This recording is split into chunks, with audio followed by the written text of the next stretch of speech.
Hello दोस्तों, स्वागत है आप सभी का हमारे यूट्यूब चैनल यूपीएससी वाला इंजीनियर पर। दोस्तों, हमने यूपीएससी सिलेबस से संबंधित वीडियो की एक श्रृंखला की शुरुआत की है। पार्ट 1 में हमने पॉलिटी के सिलेबस पर बात की थी। आज उसी को कंटिन्यू करते हुए हिस्ट्री के सिलेबस पर बात करेंगे। हिस्ट्री की बुक और नोट्स भी शेयर करूँगा। ठीक है दोस्तों, शुरू करते हैं हिस्ट्री के सिलेबस पे। सबसे पहले हम एंशिएंट हिस्ट्री का सिलेबस डिस्कशन करते हैं। जो हाईलाइट है केवल मैं उन्हीं को बोलूँगा, वो ज़्यादा इम्पोर्टेंट है। बाकी जो भी सिलेबस में दिया गया है वो भी इम्पोर्टेंट है, आप उनको भी पढ़ना है, पर जो हाईलाइट है सबसे ज़्यादा फोकस उन पे देना है। तो शुरू करते हैं। सबसे पहले एंशिएंट हिस्ट्री, पूर्व ऐतिहासिक समय से। इसमें प्रमुख पाषाण, ताम्रपाषाण संस्कृतियाँ, सिंधु घाटी सभ्यता में नगर नियोजन, अर्थव्यवस्था, हड़प्पा व्यापार, कृषि, हड़प्पा संस्कृति का पतन, ये ज़्यादा इम्पोर्टेंट है। फिर आते हैं ऋग्वैदिक काल में।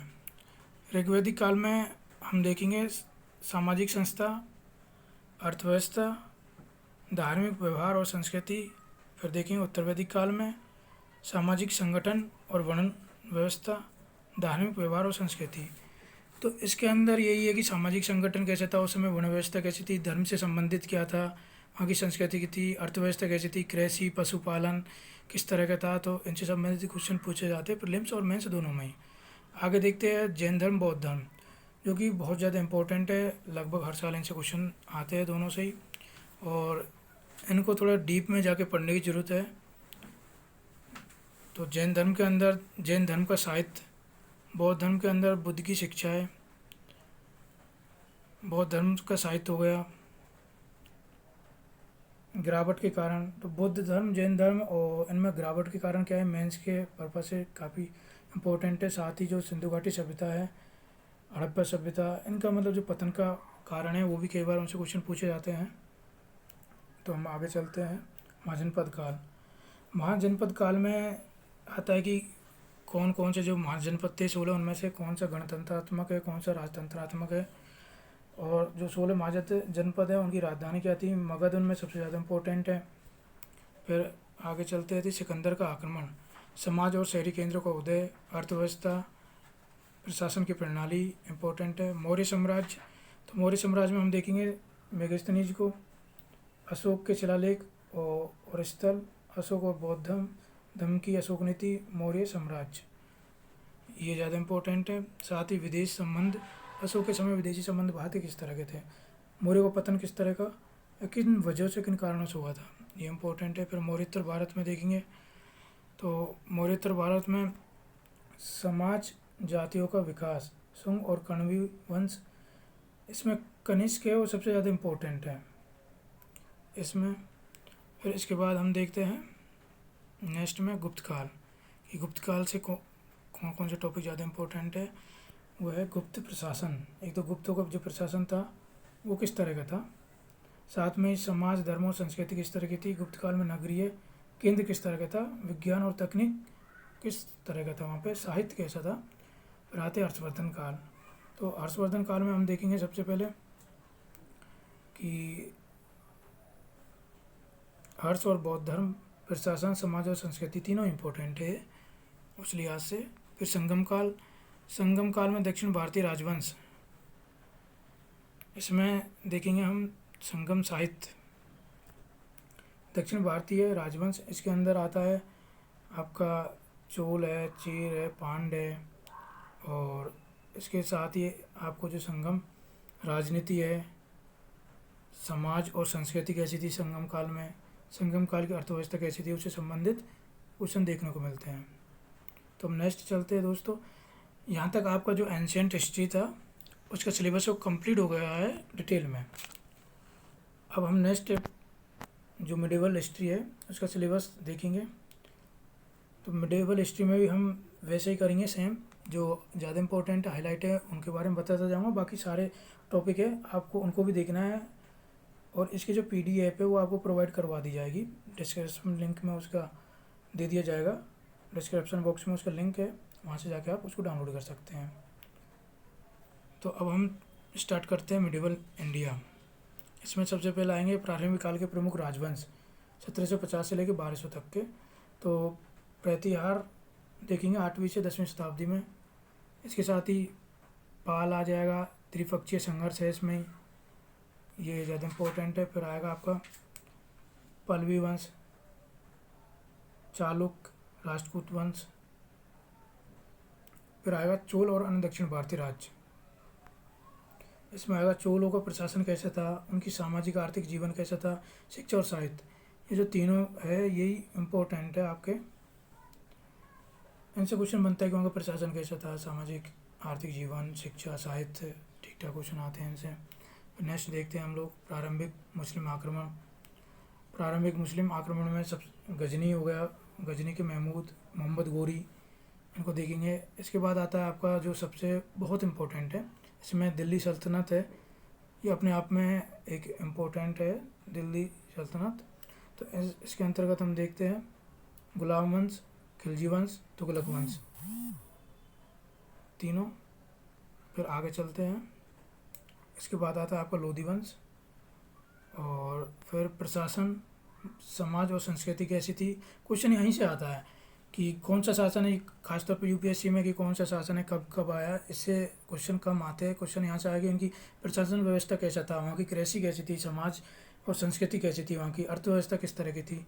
तो जो यहाँ से क्वेश्चन बनते हैं, सल्तनत के पतन की ओर ले जाने वाली चुनौतियाँ, मतलब पतन किन कारणों, कौन कौन से कारण जिम्मेदार थे जिनकी वजह से इनका पतन हुआ था। तो हम नेक्स्ट देखते हैं इसमें उत्तर भारत में साम्राज्य के लिए संघर्ष, अफगान, राजपूत और मुग़ल। इनमें देखते हैं पानीपत का युद्ध, राणा सांगा के साथ संघर्ष, भारत में उनका आगमन, बाबर आए तो बाबर का आगमन हुआ था। फिर आता है आपका गुजरात अभियान, ये इम्पोर्टेंट है, इससे क्वेश्चन आ जाते हैं कई बार। बंगाल अभियान और शेर खां के साथ संघर्ष। फिर हम नेक्स्ट देखते हैं उत्तर भारतीय साम्राज्य की स्थापना। इसके अंदर सूर जो साम्राज्य है 1540 से 56 तक, ये ज़्यादा इम्पोर्टेंट है। फिर नेक्स्ट देखते हैं साम्राज्य का सुदृढ़ीकरण और विस्तार। अकबर, मगर जो दिल्ली सल्तनत था उस मजबूत किसके काल में हुआ था, अकबर के काल में सबसे ज़्यादा मजबूत सुदृढ़ हुआ था, और जो फैलाव विस्तार हुआ था वो भी अकबर के काल में हुआ था। तो इसमें आप देखेंगे आपका अफगानों के साथ संघर्ष जैसे हेमू के साथ, फिर कुलीनता के साथ संघर्ष बैरम खां के साथ। फिर नेक्स्ट देखते हैं अकबर के अधीन राज्य और सरकार, अकबर की आधिपत्य की अवधारणा, इस तरह से। अब नेक्स्ट देखेंगे हम सरकार जिला, वो है आपका सरकार जिला, स्थानीय सरकार किस तरह का था अकबर के काल में, सरकार का कार्य, शासक, ये सबसे ज़्यादा इम्पोर्टेंट है। इसमें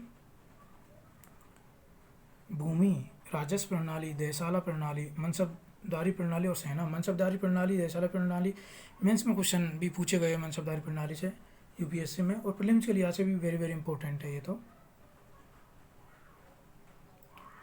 क्योंकि इसमें जो आपका भूमाप की जो प्रणाली है उनसे प्रीलिम्स में कई बार जो टी कर्म होते हैं, जो उनके कीवर्ड होते हैं टर्मिनोलॉजी वाले की पॉइंट, उनसे क्वेश्चन पूछ लिए जाते हैं कई बार, वैसे बहुत इंपॉर्टेंट है ये।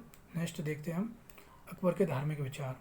इसमें नीतियाँ और धार्मिक सहिष्णुता, किस तरह से की नीतियाँ थी धार्मिक विचारों को लेके, और वहाँ की सहिष्णुता कितना था अकबर अपने आप में लेके, क्योंकि वो सबसे ज़्यादा सहिष्णु माना जाता है, लगभग सभी जो धर्म है उनको सम्मान भी देता था। तो आगे चलते हैं हम लोग दक्कन और मुग़ल 1657 तक। इसमें है जो इम्पोर्टेंट है बीजापुर और गोलकुंडा द्वारा आधिपत्य, इम्पोर्टेंट है। फिर नीचे देखेंगे तो मुग़लों की विदेश नीति, मुग़लों की विदेश नीति है, इसमें आप देख लीजिएगा जो एक मतलब ऊपर व्यू ले लीजिएगा कि किस तरह की नीति है। रहते भारत की पहली छमाही में 17वीं सदी, तो इसमें जो इम्पोर्टेंट है उनको देखते हैं हम लोग। शाहजहाँ है, इसमें थोड़ा सा उसको देख लेना है। फिर आगे देखते हैं मुग़ल साम्राज्य का चरमोत्कर्ष और संकट, मराठा और दक्कन। तो यहाँ से क्वेश्चन बनता है, क्योंकि ये है कि मुग़ल साम्राज्य वो सबसे ज़्यादा चरमोत्कर्ष पे कब पहुँचा था, साथ में कौन कौन से संकट प्रकट होने लगे थे जिसकी वजह से उनका पतन की ओर वो अग्रसर हुए थे। तो इसमें आता है मराठों का उदय, शिवाजी का प्रारंभिक जीवन, क्योंकि शिवाजी और इन आपस में ठीक ठाक मुठभेड़ होती थी। फिर पुरंदर की संधि, ये प्रीलिम्स के लिहाज से इम्पोर्टेंट हो जाता है। फिर नेक्स्ट देखेंगे तो हम 18वीं शताब्दी में मराठा और अन्य भारतीय राज्य और समाज, इसमें हुए पानीपत का जो तीसरा युद्ध है आ जाएगा इसमें आपका। फिर इनमें ये देखना है इम्पोर्टेंट कि जो आपका मराठाओं का था कि इसमें सामाजिक और सांस्कृतिक जीवन कैसा था इनका, और दोआब क्षेत्र भी इम्पोर्टेंट है, मराठा का दोआब क्षेत्र है वो भी थोड़ा इम्पोर्टेंट है, यहाँ से भी क्वेश्चन आते हैं। फिर देखेंगे विजयनगर साम्राज्य, तो जो विजयनगर साम्राज्य है ये वेरी वेरी इंपॉर्टेंट है, इसमें यहाँ से क्वेश्चन आते हैं, प्रीलिम्स में भी क्वेश्चन कई बार पूछा जाता है ये अपने आप में। जैसे दिल्ली सल्तनत हो गई, विजयनगर साम्राज्य हो गया, ये इंपॉर्टेंट है, यहाँ से क्वेश्चन बनते हैं। इसमें राजनीतिक इतिहास कैसा था, प्रशासन कैसा था, सामाजिक और सांस्कृतिक जीवन, आर्थिक स्थिति कैसी थी, तो ये अपने आप में ही इम्पोर्टेंट है सारे। तो अब नेक्स्ट चलते हैं हम मध्यकाल में क्षेत्रीय राज्य, तो ये ज़्यादा इम्पोर्टेंट नहीं है, आप एक बार देख जरूर लीजिएगा, फिर भी इसको कम से कम जो इनकी सामाजिक सांस्कृतिक आर्थिक स्थितियाँ है इनको देख लीजिएगा। नेक्स्ट चलते हैं 18वीं शताब्दी के पूर्वार्ध में उत्तरी भारत, तो इसमें आपको थोड़ा आपका जानने के लिए, कॉन्सेप्ट बनाने के लिए पढ़ सकते हो। अब नेक्स्ट चलते हैं हम भारत में यूरोपीय लोगों का आगमन, तो यहाँ से तो अंग्रेज़ों का शुरुआत हो जाती है, तो अपने आप में ये इम्पोर्टेंट हो जाता है।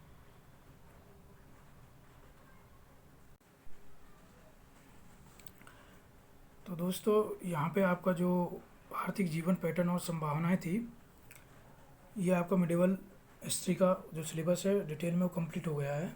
अब हम इसमें जो मॉडर्न हिस्ट्री है तो उसका देखते हैं, आपको पीडीएफ के रूप में अच्छे से प्रोवाइड करा दिया जाएगा और साथ में आपको पाठ्य सामग्री भी बताई जाएगी वीडियो के अंत में। तो हम स्टार्ट करते हैं भारत में यूरोपीय लोगों का आगमन, यहाँ से मॉडर्न हिस्ट्री है, आधुनिक भारत है, वो उसकी शुरुआत की जा रही है सिलेबस के तौर पे। तो इसमें अंग्रेज़ है भारत में आए तो उसके बारे में है, तो यहाँ से आपको एक अच्छे से कॉन्सेप्ट बनाना होगा, क्योंकि ये शुरुआत का पढ़ोगे, बेशक उससे क्वेश्चन ना आता हो, लेकिन एक माइंडसेट बिल्डअप करने के लिए आपको ज़रूरी है कि भारत में सबसे पहले पुर्तगाली आए थे, डी अल्मेडा अल्बुकर्क है इम्पोर्टेंट, भारत में डच आए थे तो ये हो गए, अंग्रेज आए थे, फिर फ्रेंच आए थे, तो यही इनका क्रम है कि कौन पहले आए थे, एक तो ये क्रम बन जाएगा। और थोड़ी किन्होंने कंपनी का खासतौर पर पीसीएस के लिए कि किस वर्ष किसने कंपनी शुरुआत की थी, कौन से स्थान पे, इस तरह से। फिर ये मेंस के लिहाज से ज़्यादा इम्पोर्टेंट है, कह सकते हैं वेरी वेरी इंपॉर्टेंट है कि अंग्रेजियों की सफलता के कारण क्या थे, ये बहुत ज़्यादा इंपॉर्टेंट है, इसको मतलब डीप में जाके पढ़िएगा अच्छे से। अब नेक्स्ट चलते हैं हम कि इसमें समाज संरचना और विकास, जो इस वक्त आप जो अंग्रेज आए थे, भारत का समाज था किस तरह का था, ग्रामीण समाज था, महिलाओं की क्या स्थिति थी, जीवन स्तर नौकरशाह किस तरह का था वहाँ पे, फिर आर्थिक जीवन पैटर्न और संभावनाएं। तो सॉरी दोस्तों ये थोड़ा ऊपर चला गया था, मैं इसमें एंशिएंट में थोड़ा ऊपर निकल गया था पेज। तो यहाँ पे जो अंग्रेजी सफलता के कारण है, इसके बाद जो आता है आपको मॉडर्न हिस्ट्री में, वो आता है भारत में ब्रिटिश विस्तार।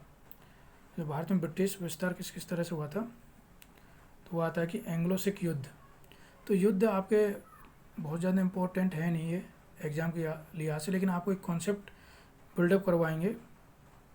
एंग्लो सिख युद्ध हो गया, डॉक्ट्रिन ऑफ लैप्स हो गया, अवध का विलय हो गया, फिर 1857 से पहले का प्रशासन किस तरह का था, तो यहाँ पे दोहरी प्रणाली थी, चार्टर अधिनियम आए थे, उनके बारे में देख लेना, ये काफ़ी इम्पोर्टेंट है। फिर हम इसके नेक्स्ट पॉइंट पे चलते हैं, अंग्रेज़ों की आर्थिक नीतियाँ।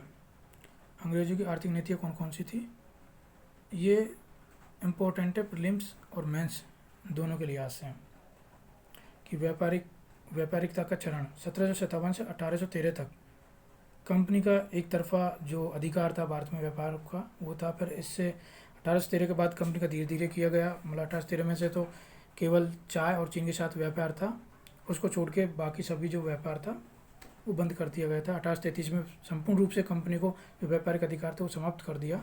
तो इस तरह के जो है वेरी वेरी इंपॉर्टेंट है, यहाँ पे आपको आएगा मुक्त व्यापार का चरण 1813 से 1858, वित्त साम्राज्यवाद का चरण 1858 से आगे। तो जो तीनों चरण हैं ये वेरी वेरी इंपॉर्टेंट है आपके प्रीलिम्स और मेंस दोनों के हिसाब से। तो नेक्स्ट देखते हैं कि इसके बाद आएगा आपका भू राजस्व नीति। ये भी वेरी वेरी इंपॉर्टेंट है। भू राजस्व नीति में रियायतवाड़ी, माहलवाड़ी जो प्रणाली है भू राजस्व की वो बहुत बहुत इम्पोर्टेंट है। तो इसकी जो तीसरी है या फर्स्ट कहेंगे स्थायी बंदोबस्त है। तो इसकी तीनों जो प्रणाली है स्थायी बंदोबस्त, रियायतवाड़ी, माहलवाड़ी, ये वेरी वेरी इंपॉर्टेंट है। फिर इसमें आता है कि धन निकासी सिद्धांत, ड्रेन ऑफ वेल्थ, तो ये भी बहुत इम्पोर्टेंट है। फिर हम नेक्स्ट चलते हैं ब्रिटिश प्रशासन का प्रभाव।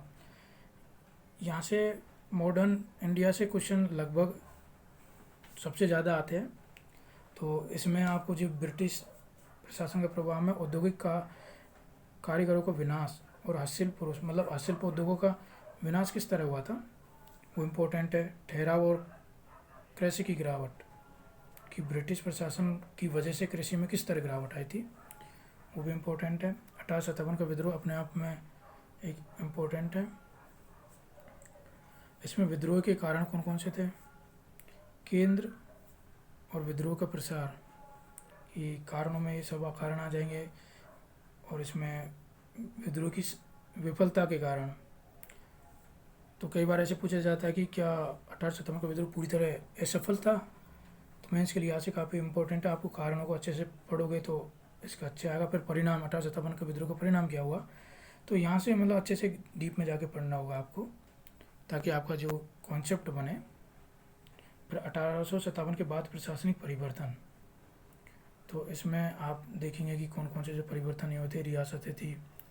फिर आता सिविल सेवाओं का विकास, तो ये इम्पोर्टेंट है प्रीलिम्स मेंस दोनों के लिहाज से। इसमें भारतीय सिविल सेवा अधिनियम 1861 और फिर मॉन्टफोर्ट सुधार आ गया 1919 का, ली कमीशन 1924, भारत सरकार अधिनियम 1935, ये सभी इम्पोर्टेंट हैं। शिक्षा का विस्तार, ये वेरी वेरी इम्पोर्टेंट है, इसलिए है क्योंकि जो न्यू शिक्षा नीति आई है उससे मेंस में क्वेश्चन बन सकते हैं।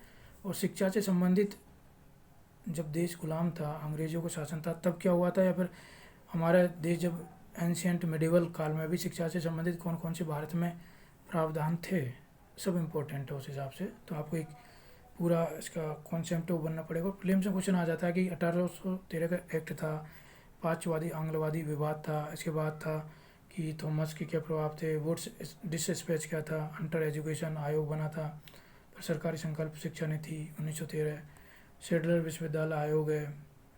इनका क्रम पूछ लिया जाता है कई बार कौन पहले बना था।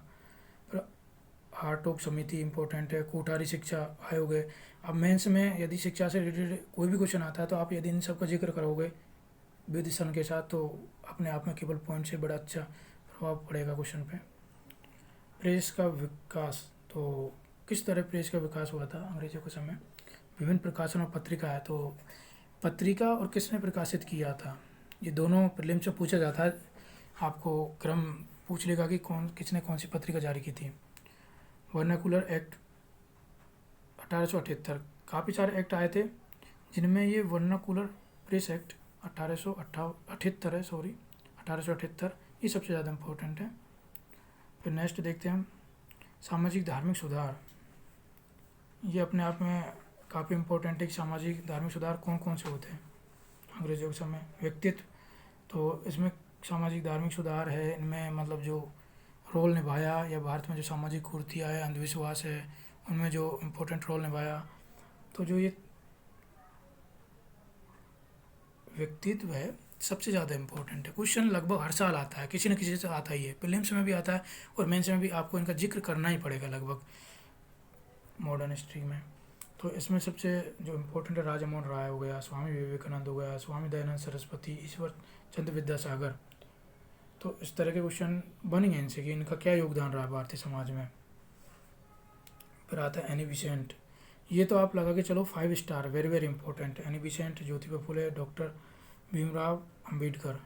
तो ये टॉपिक है पूरा व्यक्तित्व वाला आपका, तो इसको तो पूरा अच्छे से पढ़ लीजिएगा क्योंकि इससे तो क्वेश्चन आएगा लगभग हर बार।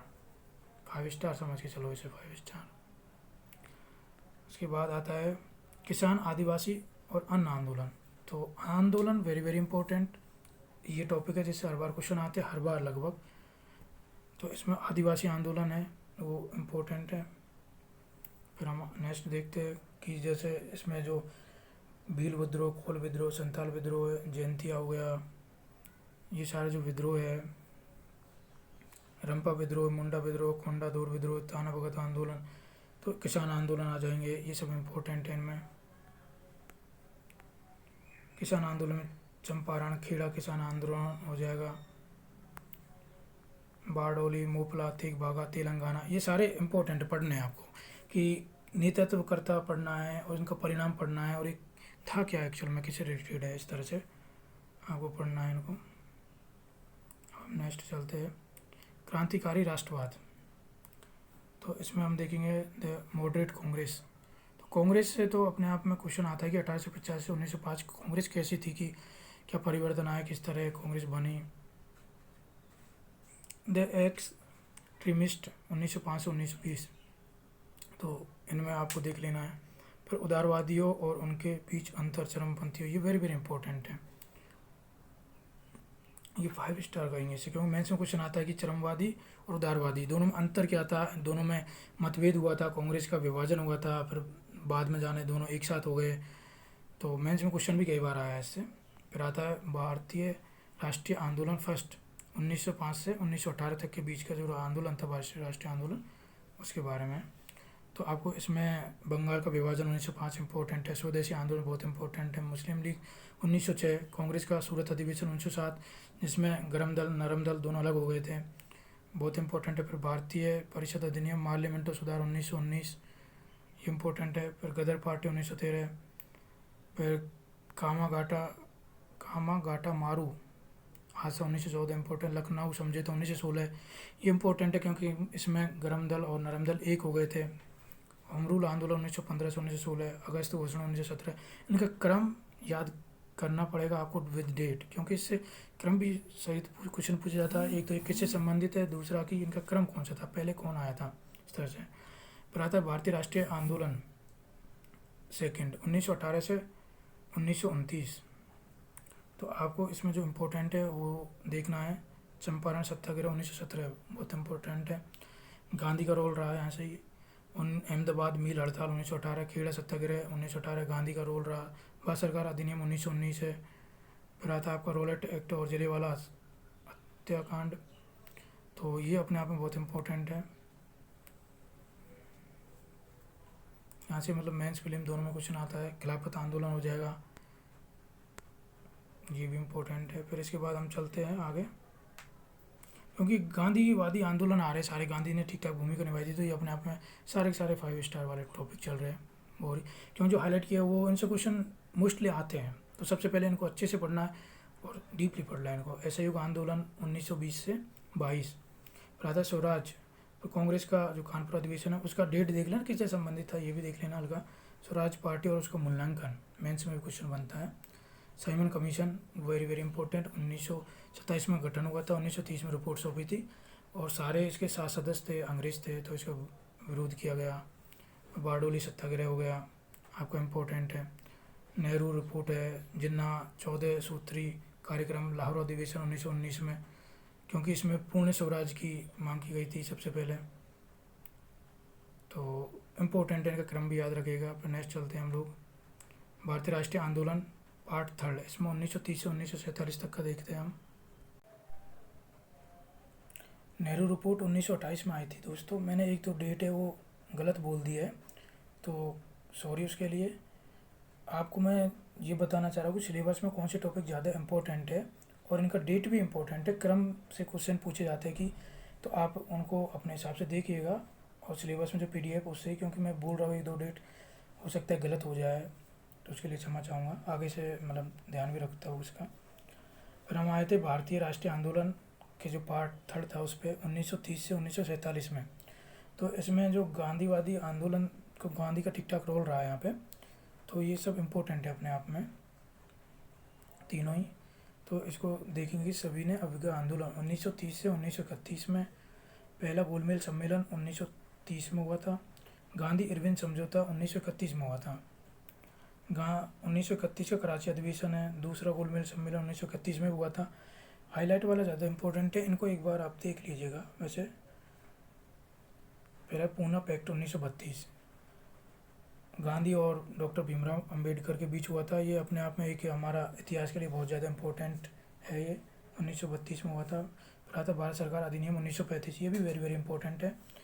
ये दोनों ही अपने आप में 5 स्टार है, मतलब इनको तो अच्छे से जितना डिटेल में हो सके पढ़ लीजिएगा। फिर नेक्स्ट देखते हैं हम लोग टू नेशन थ्योरी। पहले क्रिप्स मिशन 1942 में आया था। फिर भारत छोड़ो आंदोलन, ये भी वेरी वेरी इंपॉर्टेंट है।